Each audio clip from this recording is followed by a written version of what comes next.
Okay guys, let's take a look at Greenhill's video on dreaming.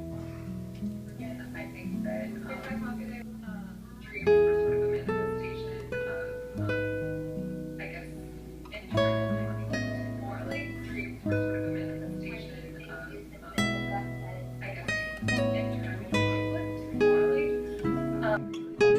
therefore he doesn't have that. I think that. So first of all, we'd like to thank Greenhill for that awesome post, #shoutout. And I'm Paige, this is Alyssa, and this is Mikey, and we're also talking about Clarence's dream.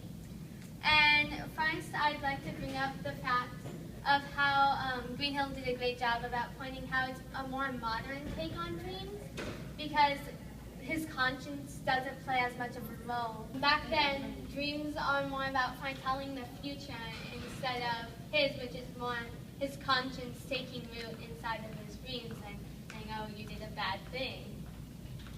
Okay, yeah, I also see that, like, how it uses the boat and how Richard and Clarence are, like, morally adrift, like, they literally have no moral ground throughout this whole thing.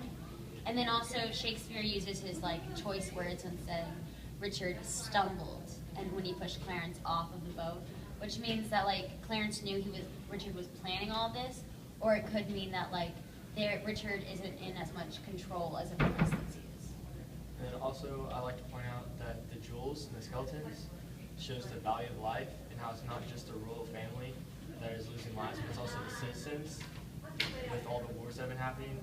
And then the fact that Clarence is drowning to the bottom of the sea, it shows that he is going to help, or he thinks he's going to help. Yeah.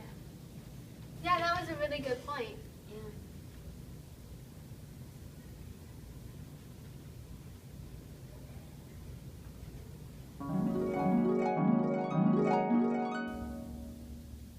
I feel like Hastings is a dumb character. Like Greenhill said, dreams are universally understood to act as a warning, and even though it wasn't his own dream, Hastings still should have paid attention to the message that it portrayed. Back then, dreams were not something to joke around with, and Hastings simply wrote Stanley's dream off. Well, see, I think that because Stanley had the dream of Hastings, that he didn't take it more as seriously as what's his name?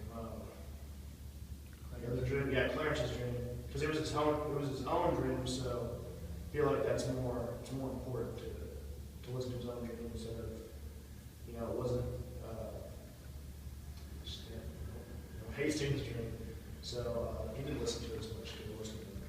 Yeah, I feel like everyone's always really quick to say that Hastings was really stupid to not listen to the dream, but I was thinking of it as a little bit like the movie Final Destination, where someone has a dream about everyone dying, and then they take the advice, and then they all die anyway. Because you have to wonder, would it have made a difference if Hastings listened to him, or would Richard have still got him in the end?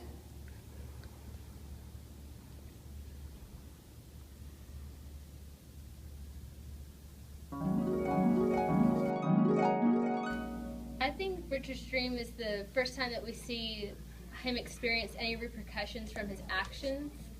And as Greenhill greatly pointed out, the modern interpretation of dreams is more of like your manifestation of your subconscious or your conscience. And so we kind of start to see Richard start to feel whatever guilt he has or can't experience. Richard's dream exemplifies traditional dreams, which is a view into the future. And another example of a traditional dream in the play is Stanley's dream, about Hastings getting chased by a boar, the boar which resembles Richard.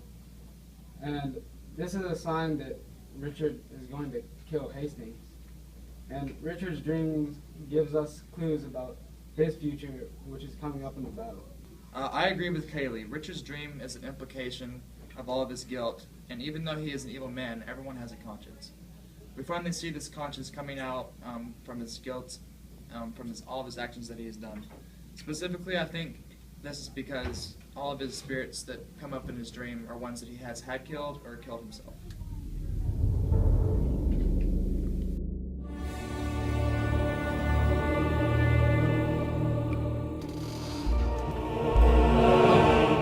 What was that about?